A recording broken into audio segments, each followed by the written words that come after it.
as I get this together, I wanted to just put out a couple more of these because, well, I don't know. I have enormous empathy for other types of people under even more pressure in this situation. Because I'm starting to notice what the problem is. I mean, part of the problem is if you wait this long to get the attorney, you're very used to not to being not believed or being. I mean, so right off the bat, and also just it's tricky psychologically. But you know what I'm trying to keep in mind. First of all, to think of all the people that have had to do this under all kinds of other pressure.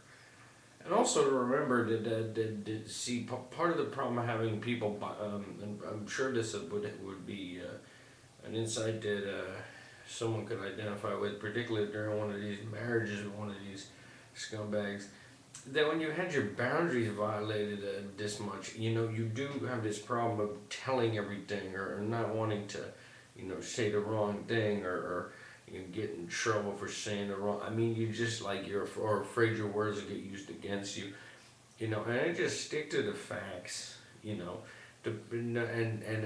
realize that a lawyer is not looking to devalue a person by any stretch of the imagination. Also, that there are many, many, many lawyers, and that this isn't like being trapped in with some psychiatrist trying to get them to believe you so they can step in or whatever. I mean, there's so many lawyers.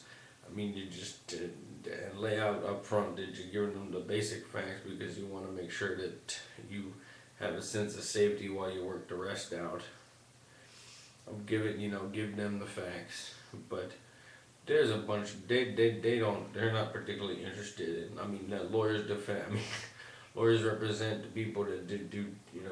They're moral. I mean, the idea that my subjective impression will come into doubt is just from years of this psychologizing abuse. And that stuff really is abusive. That tendency to that warps your mind to try and work this out with a psychologist. Yeah, I mean, just the facts alone are fine. It's not a complicated one. And also remember, there are tons of attorneys, but also I want to pick the attorney carefully. Because, that at least with, with doctors, there's a wide variety of reactions to this situation, and they've been wildly different. Not the least of my problems is that if I didn't keep a consistent perspective, I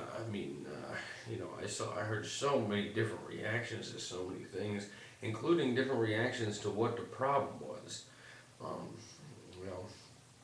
One and also I'm trying to remember who's the right lawyer for this, because given that this doesn't usually happen, this is a certain type of situation, and I want to pick the lawyer carefully. I really don't trust, like when I see these pictures of certain types of these lawyers, part of what I've dealt with, and I'm sure other people have, is simply not being taken very seriously because of a kind of elitism or something on the part of whoever you're dealing with, that is to perceive you as a certain way, or this was a huge problem with getting any assistance with this, just simply that I wasn't thought to be particularly serious for very superficial reasons. So I need someone who, I need to look around and make sure that there's a person who, it doesn't have any doubt about what the situation is. But to just, and I had a wonderful book. I'll tell you something. These books, if you've ever, if it seems like it's strange to get one, I'll tell you something. These like books about writing like legal letters. Oh, gee whiz! I mean there's some really that's really helpful.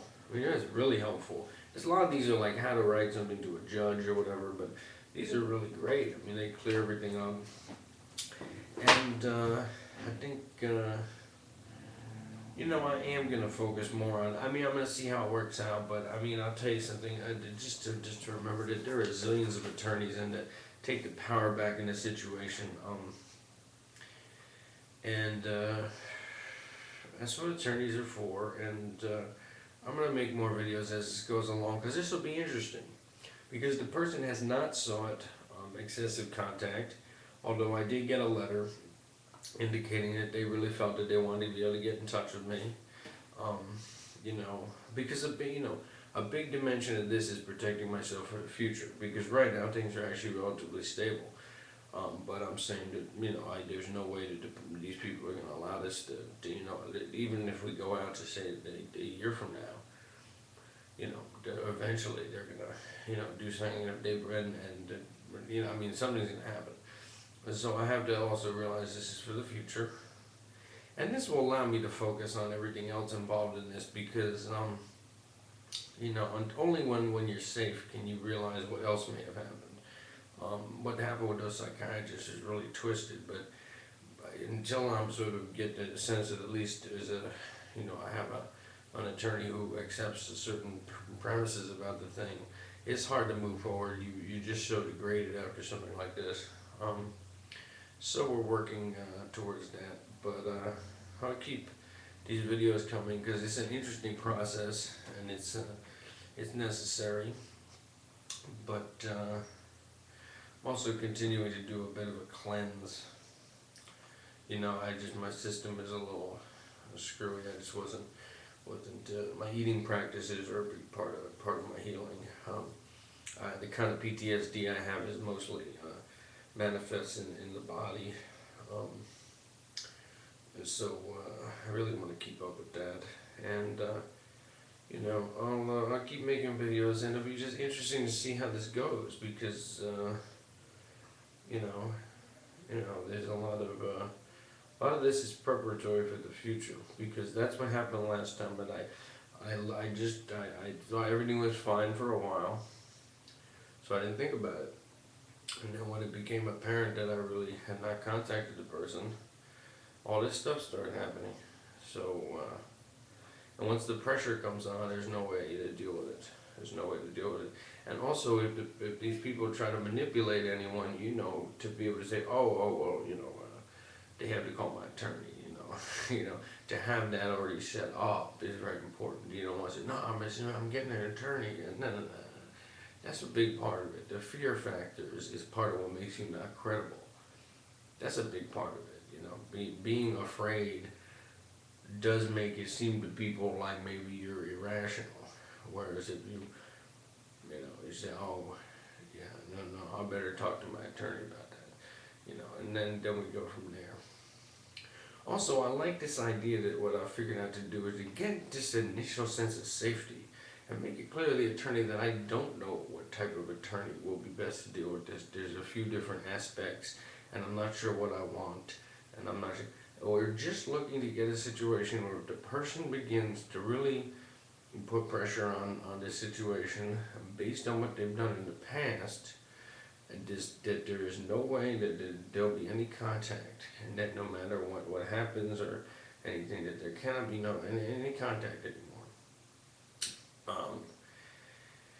And then once that's in, just to establish that safety so we can think what to do next. And then that's kind of the way I look at that. It's kind of like getting sober,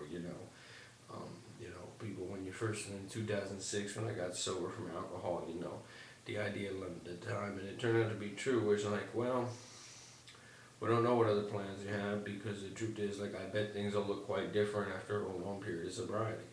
And that's basically been the way it is with everything. You say, let's get this step in, and we'll go from there. But, and to which I gotta remember that this is the only thing I have been doing, and this will give me some closure on this, and I imagine I'll learn something in the process that'll be useful to see. We'll see what happens, and see what mistakes I make, and what we need to work on. But, also in my case, and I don't know if anyone else is having this, but I want to commiserate, there is always this risk of these PTSD symptoms making it hard to get things done. Especially when it used to come out to be almost like a seizure. And I got to remember that that's the fear, and that's really a younger part of myself, the traumatized young person, that the man really has nothing to fear. And those physical symptoms, that's the little kid in me, that's not my pain, that's, and just to to move forward. And the more I do this, they said that the way you really become out of this, and that you can be as much of an adult as you want, but to really become a man in this situation, you have to make the child part of you is there somewhere, and you need to do everything so that the child understands that you're helping, that you can make them safe, and the kid knows, or the kid is somewhere in your unconscious or whatever. The kid knows whether or not they're safe yet, and so it's kind of like being a single parent, you know. But that really is what it is. Those symptoms will stop when I have some clarity on this. But we'll get there.